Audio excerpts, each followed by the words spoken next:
Thanks everyone for joining today. Little background of Poseidon. We are a IoT solutions provider. We do have a specialty in online oil condition monitoring, so that's really been our focus in implementing IoT, but we have integrated some other technologies into that space to provide those solutions to our customers. Little bit of a clickbaity title on purpose.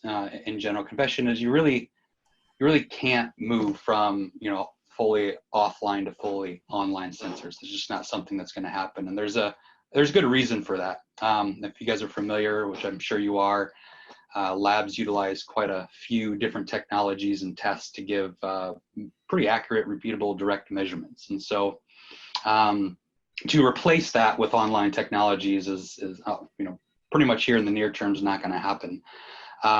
So what that really means is an example on the right-hand side. This is just a small portion of the test that one of the labs provides. It's one of 4 pages. It's only a portion of that page, maybe half a page.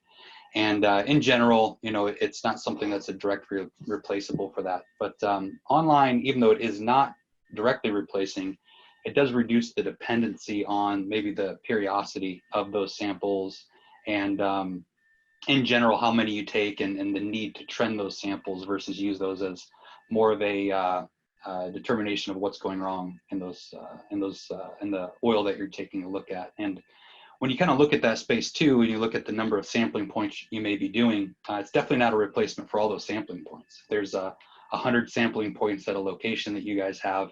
Online may only really be applicable from a business standpoint on a portion of those. So it may not be applicable in all those because lab analysis is a very low cost condition monitoring tool available, one of the lower cost options moving forward. But there are assets where it does make sense. And so the question is, why online monitoring and what does that look like? So I use the example on the right-hand side of the slide deck.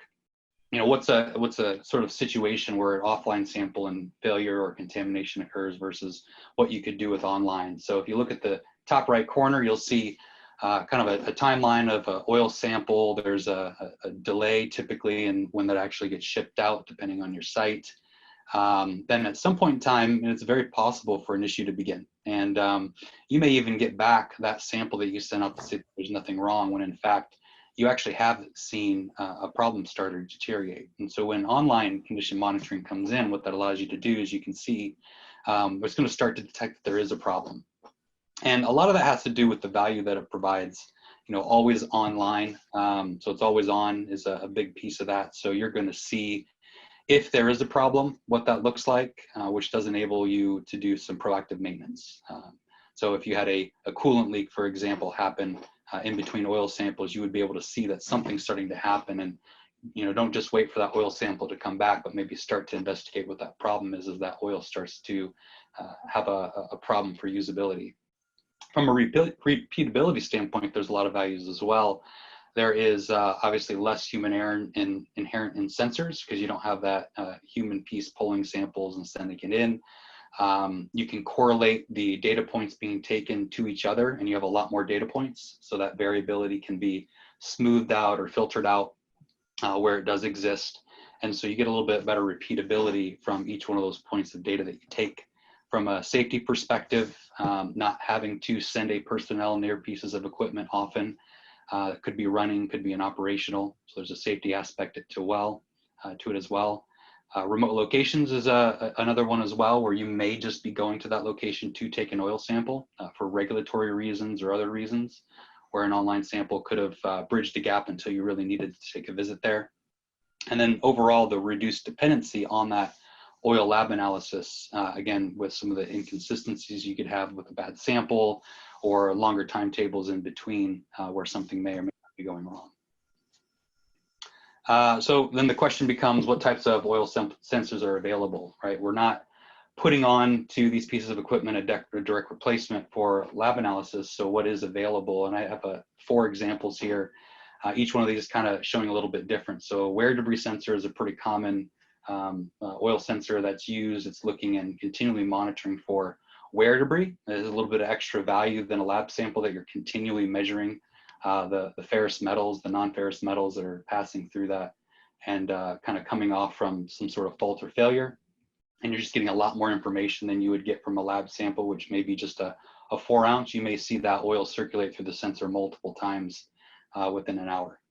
With a oil quality sensor, condition sensors that are out there, these are, you know, typically looking at an electrical property of the oil, but they do correlate and track very well with a lot of the oil properties you would be used to. So it's really a trending tool to understand whether or not there is something abnormal happening that you got to take action on. I'll skip one and go back, but the particle counter sensor would be a direct measurement that you're familiar with, giving you an ISO cleanliness code or some of the other measurements that are involved there. So that would be something that would be very familiar to what you'd see on that. And then there's some other sensors that are related to oil reliability in general, but definitely don't give you information you're familiar with in terms of a lab sample, like some connected breathers that have come on the market where it can give you the direction of where that humidity is coming from, as well as tracking breather life so that you can make sure that you optimally always have a breather with the right amount of life left in it. And so when we start to compare, how do these online sensors stack up with the lab sensors? This is an example of, again, taking several different technologies. Be familiar with the optical particle counting. This is both in a lab and online sensors that are available now. These are very good at giving you your oil cleanliness. They see very small particles, but they also see a very small amount of that fluid. So it may be that if it's online, it's a very, very small amount of that flow. So you're not really getting a really good example of some of the maybe larger debris that would be passed up statistically. And a lot of them don't see a lot of difference between the metallic and the non-metallic particles. They can be sensitive to air and water bubbles. And so you can get some miscounting if there's some things involved with that. Within the lab, everyone will be pretty familiar with elemental analysis.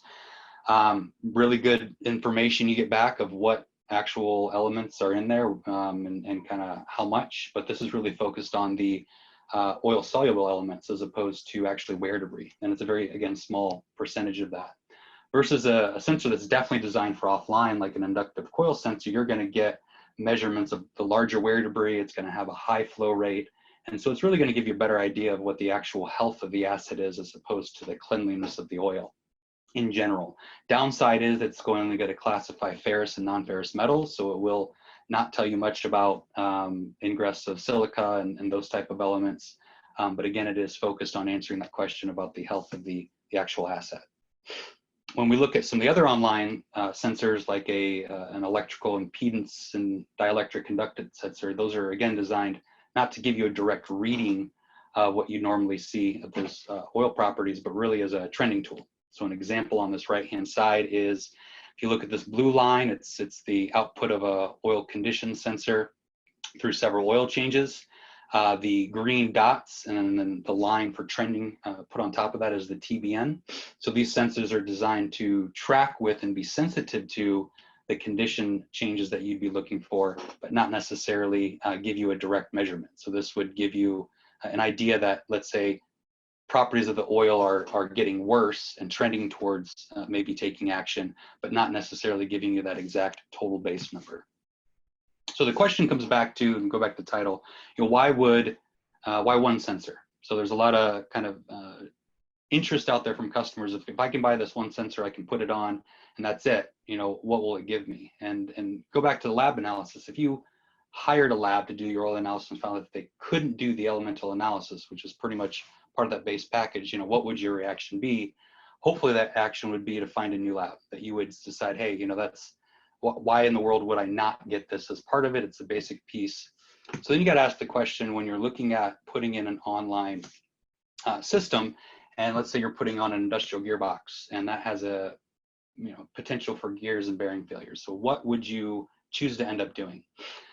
If you're only looking at an oil quality sensor, which is trying to trend to oil quality, but you really need to know the wear debris that's being generated to understand the health of that, what should you do? You shouldn't maybe not find a new sensor. You may still need the oil quality, but you definitely need to add a sensor to that, to add a piece of the puzzle. So you really get a full picture of what you're trying to monitor on that piece of equipment to become less reliant on having so many samples. So I have 4 case studies that I'll look at real fast. This first one is a contamination of diesel engine oil. This is a little bit more academic, but it is a good example of how these different technologies are sensitive to different things, and why you may need one sensor versus another. And so this is a common diesel engine oil test. We looked at fuel dilution as well as the coolant ingress. We did this in more of a lab setting where we cycled the temperature over a period of time, and we kind of introduced these different contaminations to see what that would look like. And we did that on 3 pretty common oil sensors that are available on the market. And the high level takeaway, single sensor may have missed this contamination event depending on which one you selected and what you look at it. So I'm showing 4 outputs from this. 2 of them are from the same sensor that does multiple frequencies, and then showing you some of the outcomes. So one of the sensors that does have a couple frequencies does have this medium kind of frequency. If you look at the charts, each one of these lines is where we introduced a higher level of contamination. The red is the fuel added, and the green is the coolant added.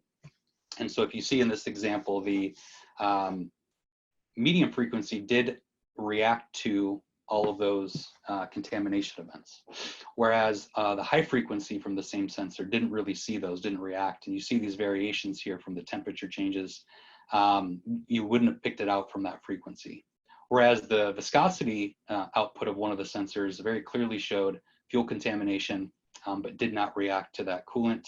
And then other sensors that do a dielectric conductance didn't really see these contamination events that had happened. So the question becomes, if I had one sensor and I had this one, I would have seen everything, but I may not be able to differentiate all the different failure modes. But if I had both sensors, both medium and frequency and the viscosity, I would be able to say, hey, that first one, we're pretty confident it is a fuel contamination. I'm getting indications from both sensors, viscosity is changing as well as the impedance.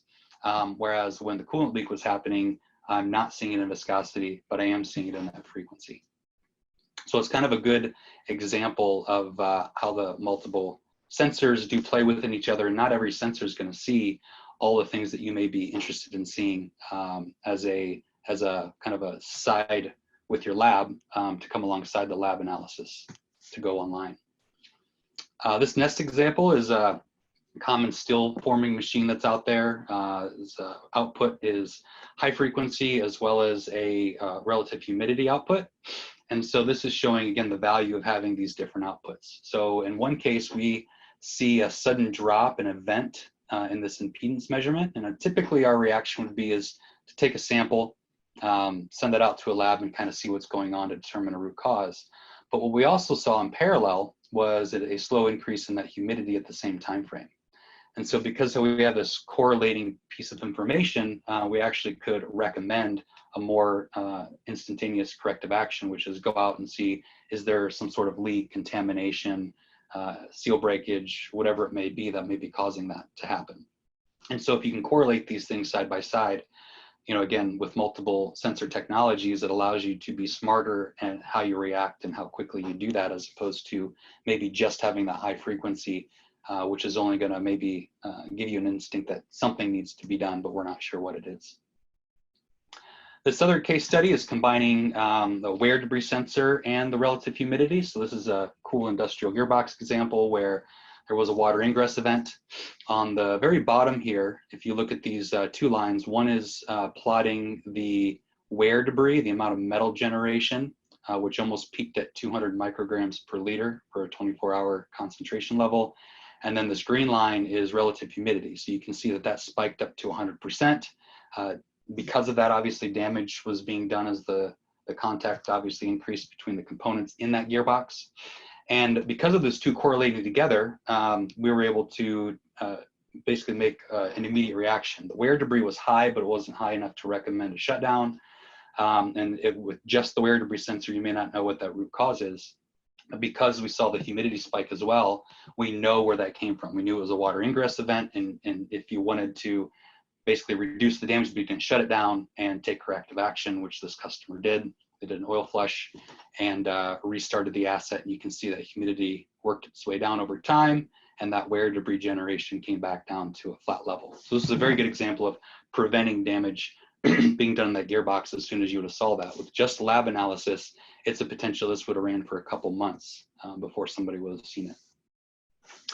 Comparing, other kind of sensor outputs or lab outputs, you can have ISO cleanliness, which everyone's familiar with. This is, again, really trying to understand the cleanliness of your oil, but doesn't track real well with, the health of the asset. And so we have a study here. It's a white paper that's available for download off of our website with more detail, but this is 140 industrial gearboxes comparing the highest level of ISO cleanliness and iron concentration over a 3-year period with known healthy and faulty gearboxes. And so each one of these that's faulty has the highest level in red. You can see a fair number of those are fairly low iron concentrations from the lab analysis. Whereas there's very healthy turbines, we know for sure, with what would be considered from the lab a high ppm. We also, on one of those turbines, caught a fault and monitored that with the wear debris sensor over a 2-year period. And then each one of those lab samples that came back, the ISO codes, all came back just fine, basically as a green light, and sometimes went down. Whereas on the online sensor, we're seeing these spurts of wear debris coming out of the machine through the loop circuit, and we're able to track that and watch that escalate over time and help that customer know when to shut down and do a replacement. In this case, they were able to turn the machine down or derate it and replace it a couple months later when they could get the components in. But that early detection with the sensor versus that ISO cleanliness gives you a really good idea of what the health of the asset is as opposed to the cleanliness of the oil. And so we find it very important to make sure you're getting the right sensor for what you're looking for from that, as well as some of these sensors do give you more information than an online system would typically have. So high-level key takeaways to keep us track on time. What's the right solution is always a good question. It's always going to depend. You have an asset as a particular application. It's going to have different reliability concerns and goals. So you may have different goals. You may have different failure risks that you need to look at. You're probably not going to care too much about certain aspects on one type of equipment versus another, even though you're getting it from a lab. It may not be worth putting an online sensor for that particular data point because you're not going to get the return back. It's very rare that you're going to have that sort of issue. So it comes down to that business case. What sensors fit your failure mode, your application, whatever it may be, and is worth that investment. And keeping in mind that whole time that the online oil condition monitoring does not, doesn't replace the need for oil analysis, but it can help reduce the dependency on it, the periodicity of it, and some other pieces that may be critical to understanding, generally the reliability of your asset or the proactive monitoring of your oil condition. So that's what I have for the presentation side. We can go to the questions.